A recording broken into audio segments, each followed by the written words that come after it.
আসসালামু আলাইকুম। এটিএন বাংলা সংবাদে সবাইকে স্বাগত জানাচ্ছি সীমা খান। শুরুতেই বিআরবি কেবল সংবাদ শিরোনাম।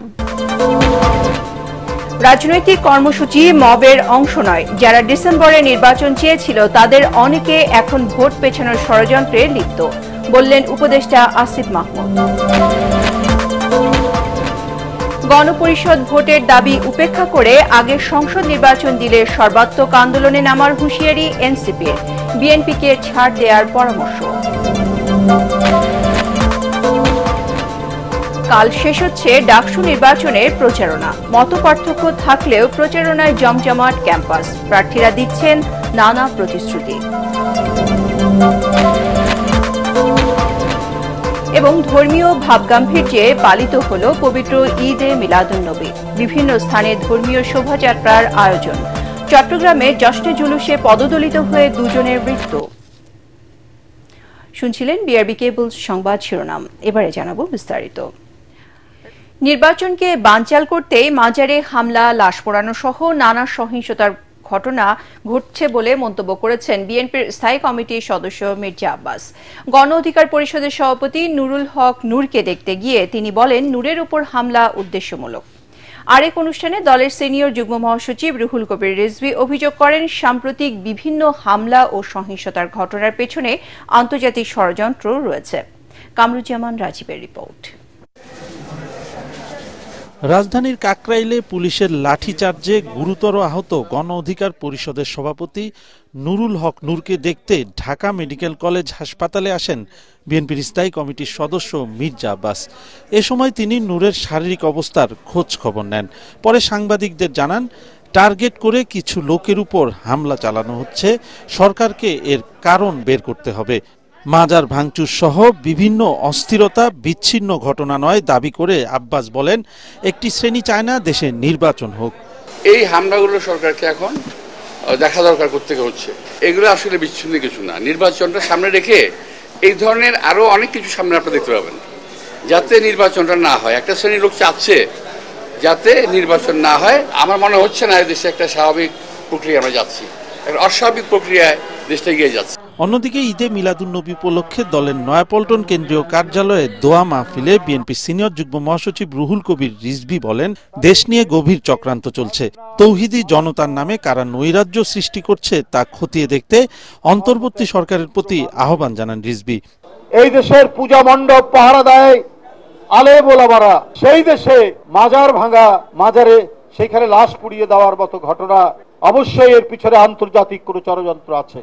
বিএনপির আমলে যেমন চক্রান্ত করেছিলেন হাসিনা বাংলাদেশের ভাবমূর্তিকে কলঙ্কিত করার জন্য, এখন আবার সেই প্রচেষ্টা চলছে কিনা এটাই অন্তর্বর্তীকালীন সরকারকে প্রমাণ করতে হবে, দেখাতে হবে কারা এটার সাথে যুক্ত। এসব ঘটনার তীব্র নিন্দা ও প্রতিবাদ জানিয়ে তিনি আরো বলেন, এর মাধ্যমে দেশের ভাবমূর্তি নষ্টের চেষ্টা চলছে। কামরুজ্জামান রাজীব, এটিএন বাংলা, ঢাকা। রাজনৈতিক কর্মসূচি মবের অংশ নয় বলে মন্তব্য করেছেন উপদেষ্টা আসিফ মাহমুদ সজীব ভুইয়া। তিনি বলেন, যারা ডিসেম্বরে নির্বাচন চেয়েছিল তাদের অনেকেই এখন ভোট পেছানোর ষড়যন্ত্রে লিপ্ত। দুপুরে পিডিবিএফ এর নিয়োগ পরিচিতি সভায় অংশ নিয়ে সাংবাদিকদের প্রশ্নের জবাবে উপদেষ্টা এসব কথা বলেন। দেশে নানা ধরনের অস্থিরতা সৃষ্টির অভিযোগ তুলে তিনি বলেন, জাতীয় পার্টির পক্ষ থেকে প্রথম হামলা হয়েছে। নির্বাচন প্রসঙ্গে আসিফ মাহমুদ বলেন, সংস্কার, বিচার ও গণতন্ত্রকে সামনে রেখে সরকার কাজ করছে। তবে নির্বাচন বানচালের ষড়যন্ত্রকারীরা আওয়ামী লীগকে পুনর্বাসনের চেষ্টা করছে, তাদের সফল হতে দেয়া হবে না। যারা ডিসেম্বর ইলেকশন চেয়েছিল বা বিভিন্ন সময় ইলেকশনের দাবি করেছে তাদের অনেকেই আবার এখন ইলেকশন চাচ্ছে না, কিংবা ইলেকশন পিছানোর, নির্বাচন পিছানোর না ষড়যন্ত্রে জড়িত হচ্ছে। আওয়ামী লীগকে ফিরিয়ে একটা ইনক্লুসিভ ইলেকশন করার পরিকল্পনা তাদের মাথায় ছিল, যা কিন্তু তারা এখন দেখতে পাচ্ছে যে ফেব্রুয়ারিতে যে ইলেকশন হতে যাচ্ছে সেখানে ফ্যাসিবাদীদের অংশগ্রহণ করার সুযোগটা থাকছে না বলে তাদের এখন মাথা নষ্ট হয়ে গেছে।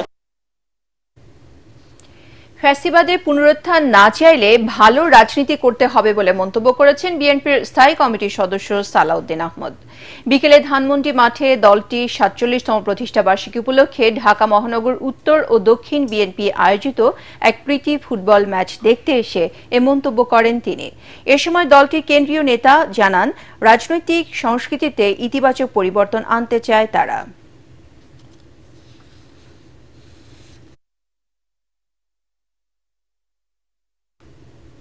গণপরিষদ নির্বাচনের দাবিকে উপেক্ষা করে আগে সংসদ নির্বাচন দেওয়ার চেষ্টা করলে অল আউট মুভমেন্ট বা সর্বাত্মক আন্দোলনে নামবে জাতীয় নাগরিক পার্টি এনসিপি।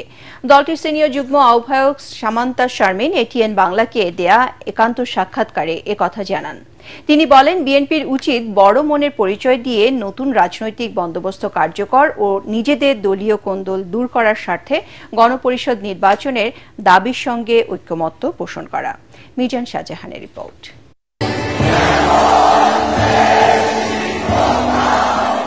জুলাই আন্দোলনে নেতৃত্ব দেয়া শিক্ষার্থীদের রাজনৈতিক দল এনসিপি নতুন বাংলাদেশের অঙ্গীকার নিয়ে গড়ে ওঠা দলটি কি পারবে তাদের স্বপ্ন পূরণ করতে? এটিএন বাংলার সঙ্গে একান্ত আলাপচারিতায় এনসিপির সিনিয়র যুগ্ম আহ্বায়ক সামান্তা শারমিন বলেন, গণপরিষদ নির্বাচন ও সেখানে নতুন সংবিধান পাশ হলেই পূর্ণতা পাবে শহীদের রক্ত।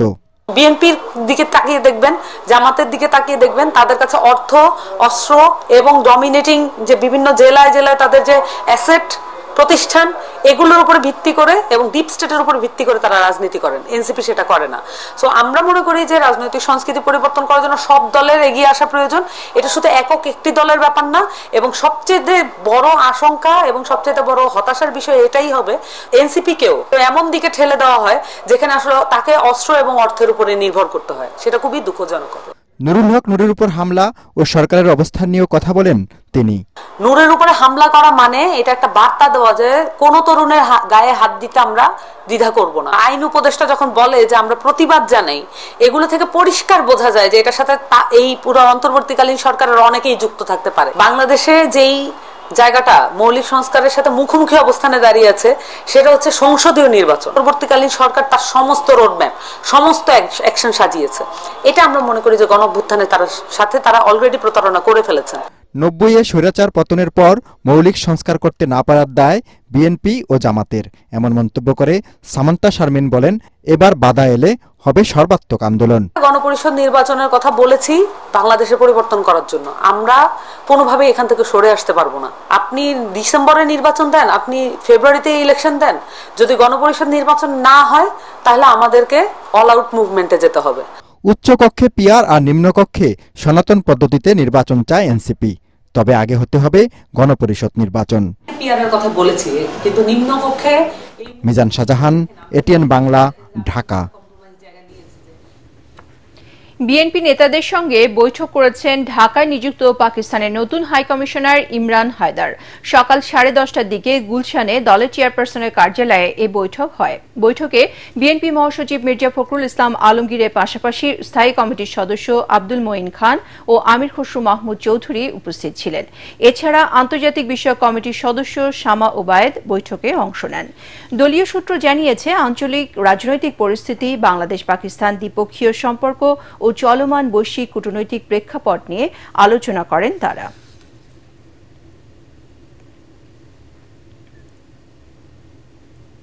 নির্বাচিত হলে দল নয়, শিক্ষার্থীদের কণ্ঠে কণ্ঠ মিলিয়ে কথা বলার প্রতিশ্রুতি দিয়েছেন ডাকসু নির্বাচনে ভিপি প্রার্থীরা।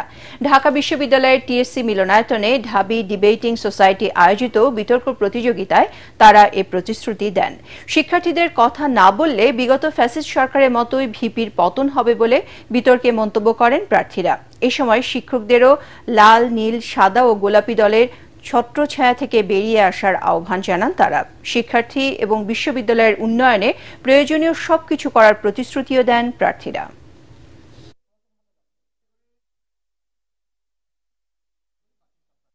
আপনারা জানেন আমরা এখন কোনো মাদার পার্টি নেই। সেই জায়গা থেকে 5 আগস্ট আগে যেমন আমি কাজ করেছি, যে জন্য সবকিছু ক্ষেত্রে 5 আগস্ট পরে আমি কাজ করেছি, শুধুমাত্র শিক্ষা, শুধুমাত্র এখানে ডাকসু করার জন্য, বিপ্লবের জন্য না। আর জাতীয় রাজনীতি থেকে বিশ্ববিদ্যালয়কে বিযুক্ত করতে হয়, তাহলে তিনটি কাজ করাটা খুবই প্রয়োজন। প্রথমত, ঢাকা বিশ্ববিদ্যালয়ের যে বর্তমান ছাত্র রাজনীতির কাঠামো আছে সেটার একটা বড় ধরনের সংস্কার করা। শিক্ষক ও কর্মচারী রাজনীতি মুক্ত করতে হবে। 2 নম্বর হচ্ছে হলে এবং একাডেমিক এরিয়া রাজনীতি মুক্ত করতে হবে। 3 নম্বর বলেছি হলো নির্বাচিত হলে নিজ দল থেকে পদত্যাগ করতে হবে এবং 4 নম্বর হচ্ছে ডাকসুকে নিয়মতান্ত্রিক করতে হবে। আমরা যদি এখানে লেজুর ভিত্তিক ছাত্র রাজনীতি বলে মাদার সংগঠনের চাপে দেওয়া কোনো যদি শিক্ষার্থীদের উপর চাপা দিতে চাই, তাহলে শিক্ষার্থীরা ছাত্রলীগকে যেভাবে লাল কার্ড দেখাইছে, এই কাজ যারা করতে চাইবে তাদেরকে এভাবে লাল কার্ড দেখাবে। এখানে সফলতার একমাত্র মূল চাবিকাঠি হবে সাধারণ শিক্ষার্থীদের কণ্ঠস্বরে কথা বলা, এবং সেটা আমি বলে যাব। যে রাজনৈতিক অপসংস্কৃতির মুখোমুখি হয়ে এই জীবনকে বেছে নিয়েছিলাম, সেই রাজনৈতিক অপসংস্কৃতিকে ঢাকা বিশ্ববিদ্যালয়ের শিক্ষার্থীদের সামনে আর আসতে দেওয়া হবে না। ঢাকা বিশ্ববিদ্যালয়ে কেন্দ্রীয় ছাত্র সংসদ ডাকসু নির্বাচনে প্রচারণা শেষ হচ্ছে আগামীকাল। তর্ক বিতর্ক আর মতপার্থক্য থাকলে শেষ মুহূর্তে প্রচারণায় জমে উঠেছে প্রার্থীদের প্রতিদ্বন্দ্বিতা। তবে যেই জিতুক সহমর্মিতার রাজনীতি করতে চায় ছাত্রদল সমর্থিত প্যানেল। আর 9 তারিখ ভোট বিপ্লব হবে বলে মনে করেন ঐক্যবদ্ধ শিক্ষার্থী জোটের ভিপি প্রার্থী সাদিক কায়েম। এদিকে বৈষম্য বিরোধী ছাত্র সংসদের ভিপি প্রার্থী আব্দুল কাদের জানিয়েছেন, অভ্যুত্থানের শক্তি এক থাকলে প্রত্যাশিত ক্যাম্পাস বিনির্মাণ সম্ভব। রিপোর্ট করছেন আদ্দিন সজীব। ছুটির দিনে ঢাকা বিশ্ববিদ্যালয়ের ক্যাম্পাস ফাঁকা, তাই হলে হলে শিক্ষার্থীদের দুয়ারে প্রার্থীরা। কেন্দ্রীয় ছাত্র সংসদ ডাকসু নির্বাচনে শেষ পর্যন্ত কে এগিয়ে, এখন চলছে সেই হিসেব নিকেশ। ছাত্রদল, ছাত্র শিবির, গণতান্ত্রিক ছাত্র সংসদ কিংবা স্বতন্ত্র প্যানেলের প্রার্থী নির্বাচনী ইশতেহার দিয়েছেন প্রায় সবাই। শিক্ষার্থীদের স্বপ্নের ক্যাম্পাস বিনির্মাণের লক্ষ্য প্রত্যেকেরই। প্রত্যাশা ভোট বিপ্লব হবে এবার। 17 বছর পর আমরা একটা প্রথম আশা করি একটা ফ্রি অ্যান্ড ফেয়ার ইলেকশন আমরা পেতে যাচ্ছি। এখন এসে যদি ছাত্রছাত্রীরা তাদের ভোটিং রাইটটা প্র্যাকটিস না করে, তাহলে কিন্তু সবার জন্যই বলা যায় সামনের দিনে ডাকসুটাকে রেগুলার করা আমাদের জন্য কঠিন হয়ে যাবে। জুলাই গণঅভ্যুত্থানের শক্তি একত্রিত হচ্ছে, সেটা অবশ্যই পজিটিভ দিক। অবশ্যই সেটা ক্যাম্পাস শিক্ষাঙ্গন জাতির জন্য উপকৃত হবে। নতুন ব্যবস্থা এখানে হাজির করা, ক্যাম্পাস লেভেল হোক জাতীয় লেভেল হোক, ক্যাম্পাস লেভেলে নতুন ব্যবস্থা হাজির করতে হলে সেটা অবশ্যই ডাকসুর মধ্য দিয়ে হতে হবে। আচরণবিধি লঙ্ঘনের অভিযোগ আছে, সাইবার বুলিং, প্রচারণায় বহিরাগতদের উপস্থিতির কথাও জানাচ্ছেন কেউ কেউ। প্রশাসনের ধীরগতির অ্যাকশন আর ভোটকেন্দ্র নিয়েও অসন্তোষ রয়েছে কারো কারো। আমাদের 36টি সংস্কার প্রস্তাবনা দিয়েছি, 12 মাসে করতে চাই। শিক্ষার্থীদের ম্যান্ডেট পেয়ে আমরা যখন তাদের প্রতিনিধিত্ব করার সুযোগ পাবো, ইনশাআল্লাহ আমরা শিক্ষার্থীদের প্রত্যেকটা আকাঙ্ক্ষায় আমরা অ্যাড্রেস করব এবং প্রত্যেকটা আকাঙ্ক্ষা আমরা বাস্তবায়ন করবো ইনশাআল্লাহ। অতীতের যে হচ্ছে যে আপনার নোংরা রাজনৈতিক সংস্কৃতি, সেটাতে আমরা যেতে চাই না। আমরা পুরো বাংলাদেশ ব্যাপী এবং পুরো ক্যাম্পাস ব্যাপী আমরা এমন একটা রাজনৈতিক সংস্কৃতি প্রচলন করতে চাই, যেখানে শ্রদ্ধা, স্নেহ, সহনশীলতার, সহমর্মিতার মধ্য দিয়ে বিতর্ক হবে, ডিবেট হবে, কথা কাটাকাটি হবে, কিন্তু দিন শেষে আমরা এক এবং ঐক্যবদ্ধ থাকবো রাষ্ট্রের স্বার্থে। ভোটের দিন আগামী 9 সেপ্টেম্বর রোববারই শেষ হচ্ছে প্রচারণাও। প্রার্থীদের কথার লড়াই থাকলেও শেষ পর্যন্ত শিক্ষার্থীরা তাদের প্রতিনিধি হিসেবে কাকে বেছে নিচ্ছেন সেটা জানা এখন সময়ের ব্যাপার। আদ্দিন সজীব, এটিএন বাংলা, ঢাকা। জাতীয়তাবাদী গণতান্ত্রিক আন্দোলন এনডিএম এর চেয়ারম্যান ববি হাজ্জাজকে হত্যার চেষ্টার প্রতিবাদে মালিবাগ থেকে মশাল মিছিল বের করে দলটির নেতাকর্মীরা। পরে মিছিল নিয়ে মৌচাক মোড়ে অবস্থান করে বিক্ষোভকারীরা। এনডিএম এর সাংগঠনিক সম্পাদক ব্যারিস্টার শাহিদুল আজম বলেন, শেখ হাসিনার নির্দেশে নিষিদ্ধ ছাত্রলীগের সদস্যরা এই হামলা চালিয়েছেন। এর আগে রাজধানী গুলশানের নিজ বাসায় সংবাদ সম্মেলনে এনডিএম এর চেয়ারম্যান ববি হাজ্জাজ জানান, ফ্যাসিস্ট শেখ হাসিনার নির্দেশে তাকে হত্যার চেষ্টা করা হয়।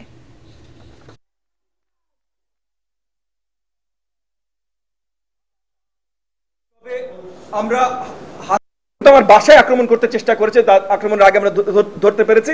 বিস্ফোরক তারা মারবেন, নিক্ষেপ করবেন, এগুলো মেসেজে ছিল যে আজকে কাজ শেষ করতে হবে। এটা ছাত্রলীগের পক্ষ থেকে এসে মানে ছাত্রলীগের যে নেতার নাম বললো, সবগুলো একই সূত্রে গাথা এবং সবগুলোর বটের মূল হলো শেখ হাসিনা।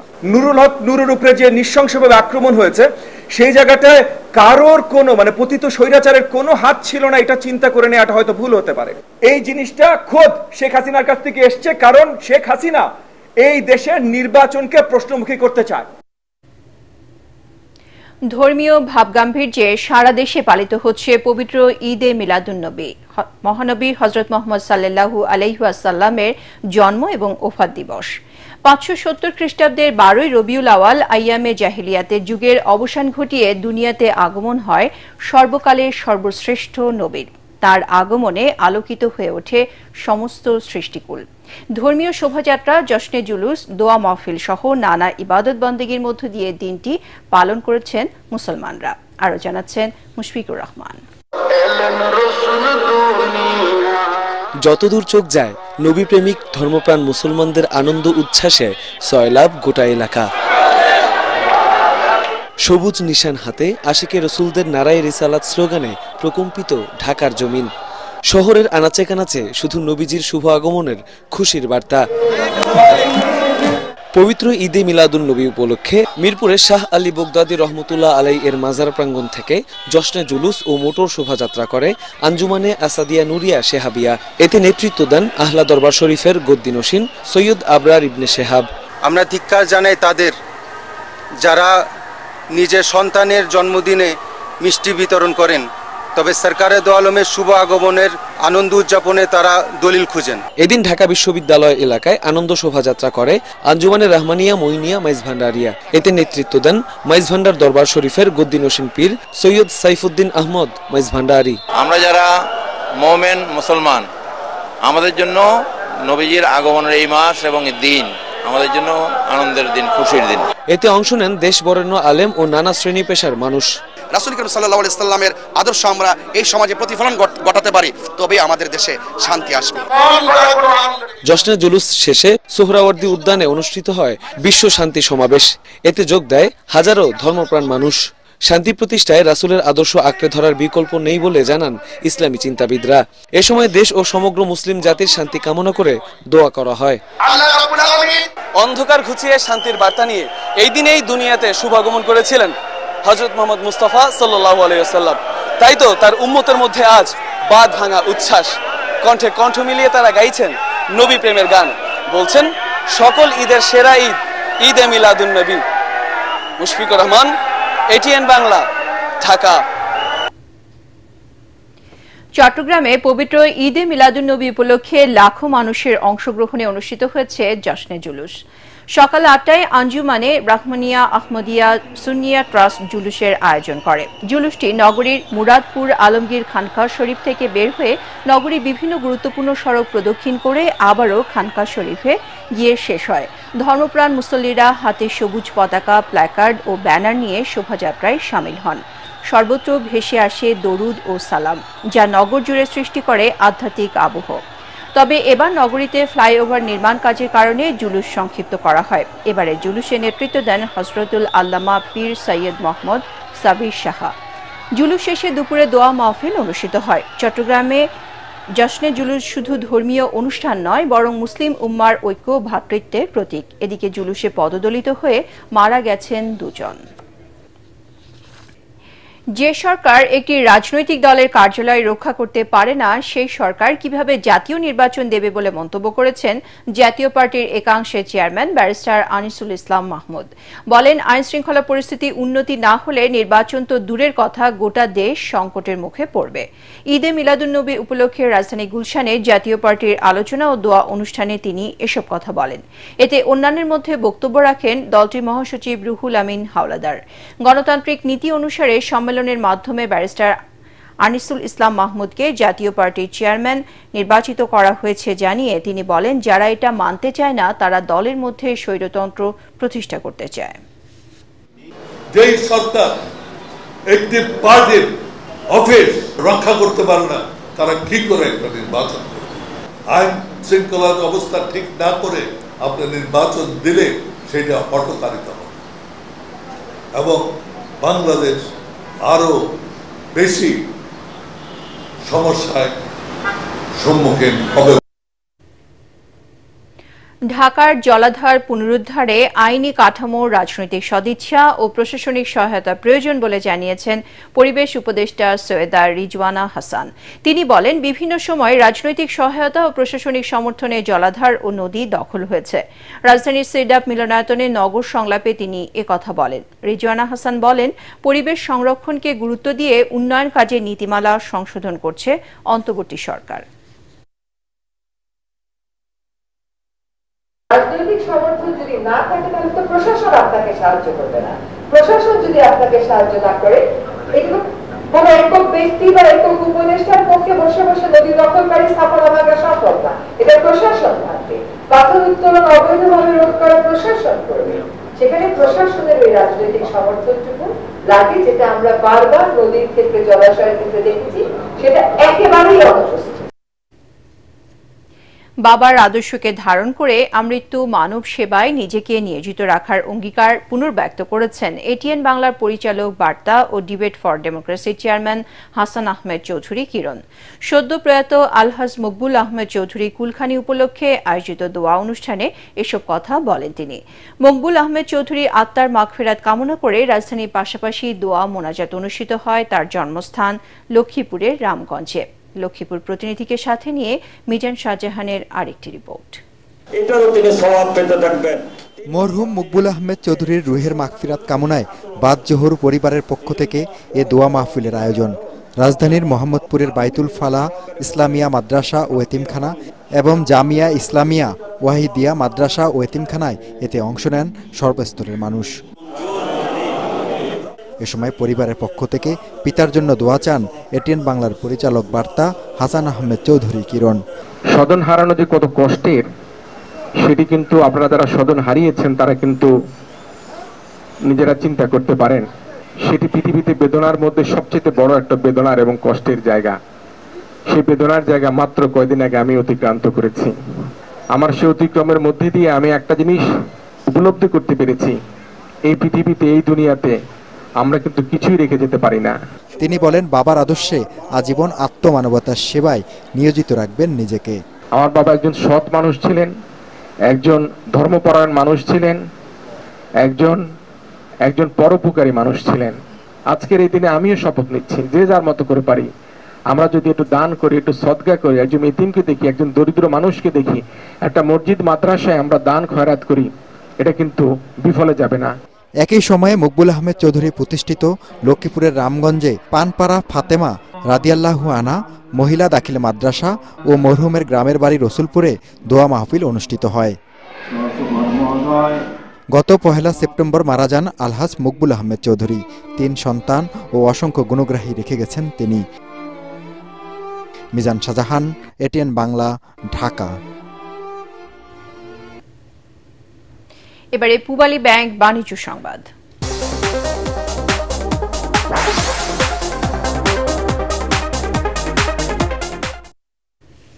নতুন আউটলেট উদ্বোধন করেছে সাবু শপ। বিকেল 3টায় যমুনা ফিউচার পার্কে সাবু শপের নতুন আউটলেট উদ্বোধন করা হয়। উদ্বোধনী অনুষ্ঠানে উপস্থিত ছিলেন যমুনা গ্রুপের পরিচালক ডক্টর মোহাম্মদ আলমগীর আলম, চেয়ারপারসন সাবরিনা খাতুন এবং ম্যানেজিং ডিরেক্টর শরীফুল ইসলাম। তারা জানান, সাবু শপের নতুন একটি গুরুত্বপূর্ণ মাইলফলক, যা দেশের স্কিন কেয়ার খুচরা শিল্পে একটি বিশ্বস্ত অগ্রদূত হিসেবে তাদের অবস্থানকে আরও দৃঢ় করবে। এই আউটলেট শুধু একটি সম্প্রসারণ নয়, বরং সবার কাছে আসল সৌন্দর্য এবং সমাধান পৌঁছে দেওয়ার আরেকটি গুরুত্বপূর্ণ পদক্ষেপ। বিভিন্ন দেশ থেকে সরাসরি পণ্য সংগ্রহের মাধ্যমে সাবু শপ প্রতিটি পণ্যের আসলত্ব ও দায়বদ্ধতা নিশ্চিত করে। অনুষ্ঠানে আরও উপস্থিত ছিলেন দেশি বিদেশি ব্যবসায়ীরা।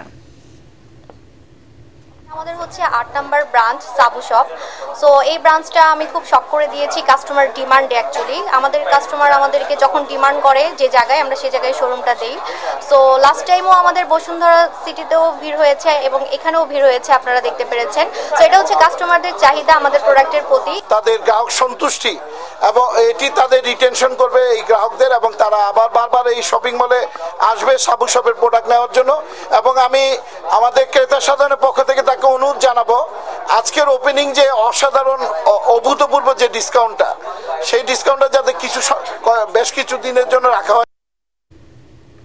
এবারে আল-আরাফ ইসলামী ব্যাংক অর্থ সংবাদ।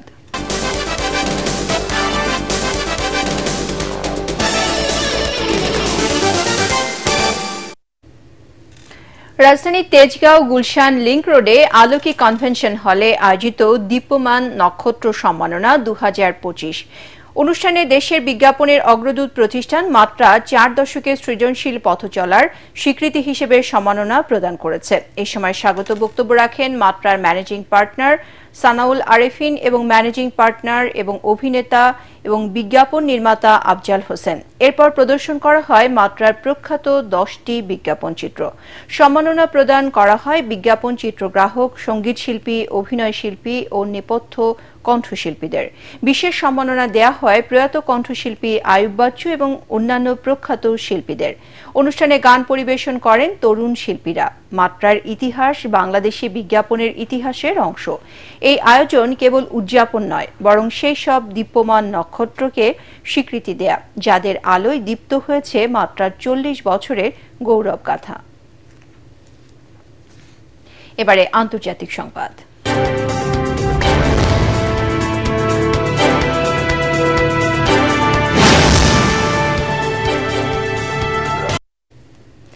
এবার জাতিসংঘের সাধারণ পরিষদের অধিবেশনে যোগ দিচ্ছেন না ভারতের প্রধানমন্ত্রী নরেন্দ্র মোদী। তার জায়গায় ভারতের প্রতিনিধিত্ব করবেন দেশটির পররাষ্ট্রমন্ত্রী এস জয়শঙ্কর।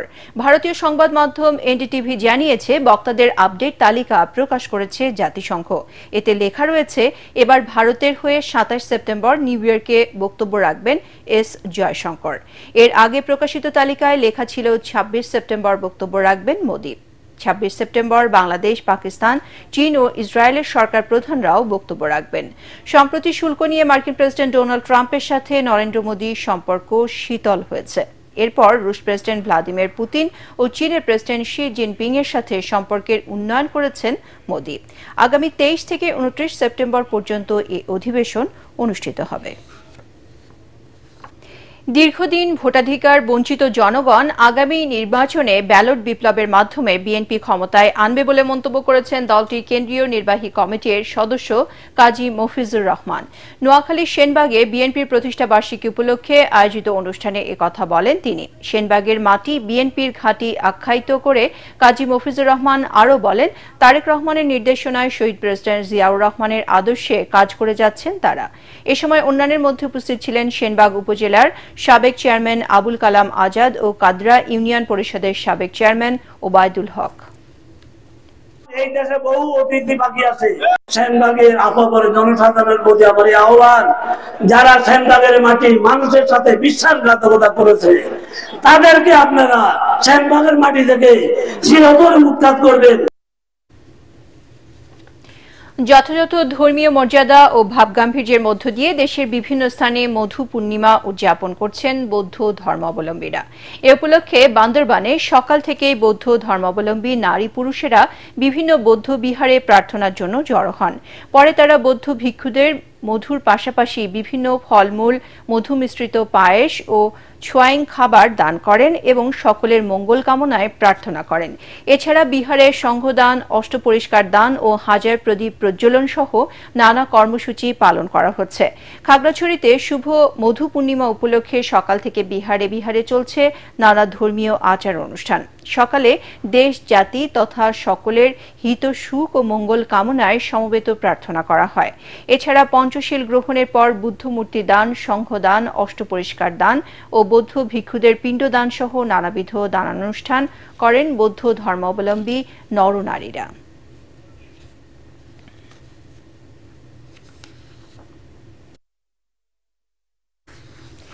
জুলাই বিপ্লবের সমস্ত আকাঙ্ক্ষা বাস্তবায়ন হয়নি, তবে বিচার দৃশ্যমান করে তোলা হচ্ছে এবং সংস্কার এগিয়ে যাচ্ছে বলে মন্তব্য করেছেন গৃহায়ন ও গণপূর্ত উপদেষ্টা আদিলুর রহমান।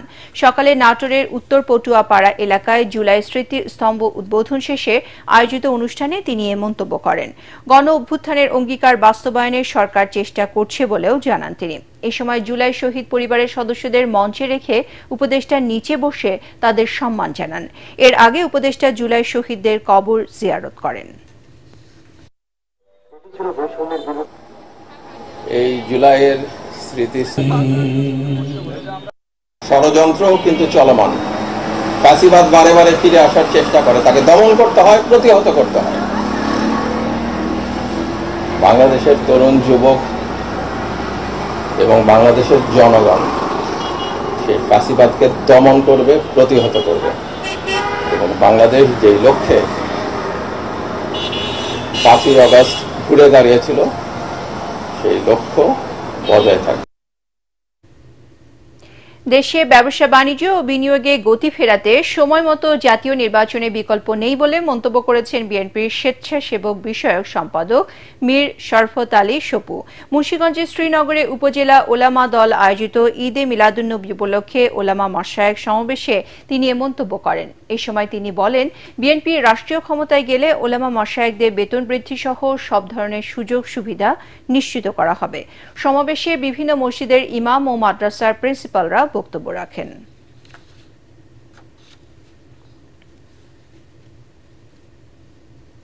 এবারে খেলার খবর।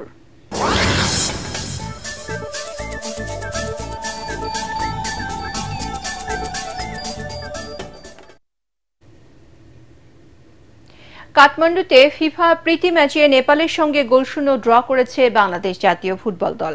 এ নিয়ে নেপালের বিপক্ষে টানা 6 ম্যাচ জয়হীন থাকলো বাংলাদেশ। দর্শক রঙ্গশালা স্টেডিয়ামে আক্রমণ পাল্টা আক্রমণ হলেও ম্যাচে গোলের প্রবল সম্ভাবনা জেগেছে কমই।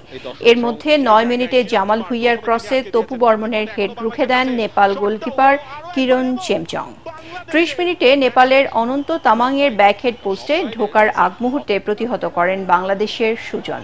গোলশূন্য প্রথমার্ধের পর দ্বিতীয়ার্ধের 76 মিনিটে বদলি নামা তাজউদ্দিনের বক্সের বাইরে থেকে নেয়া জোরালো গতির শট সরাসরি নেপাল গোলকিপারের হাতে যায়। শেষ পর্যন্ত ম্যাচের সমাপ্তি হয়েছে গোলশূন্য স্কোর লাইনে।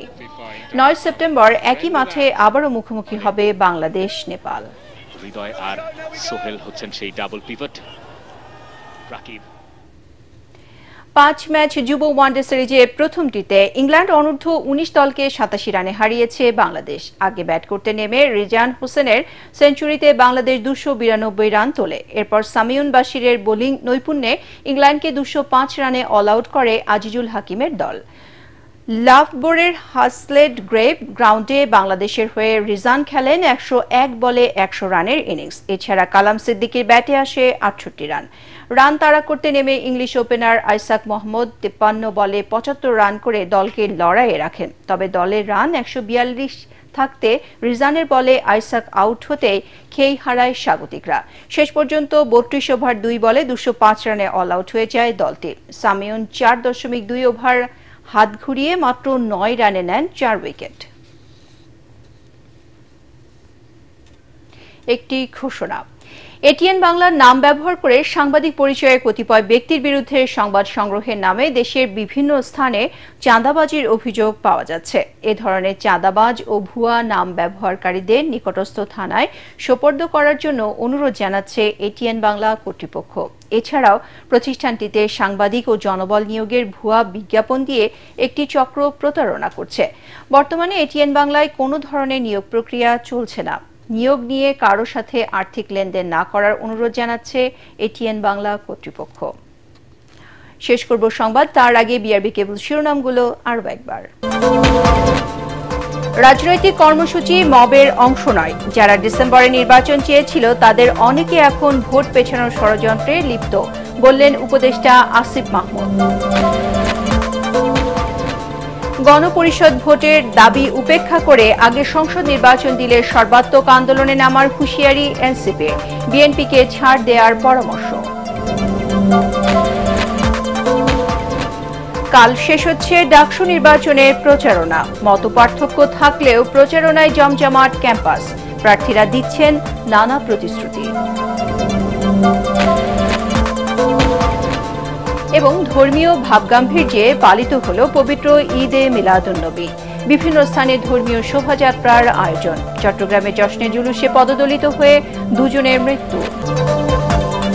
পরবর্তী সংবাদ দেখার আমন্ত্রণ জানিয়ে এখনকার মতো শেষ করছি। এটিএন বাংলা সংবাদ ইউটিউবে দেখতে ব্রাউজ করুন youtube/ATN বাংলা নিউজ। ধন্যবাদ সবাইকে।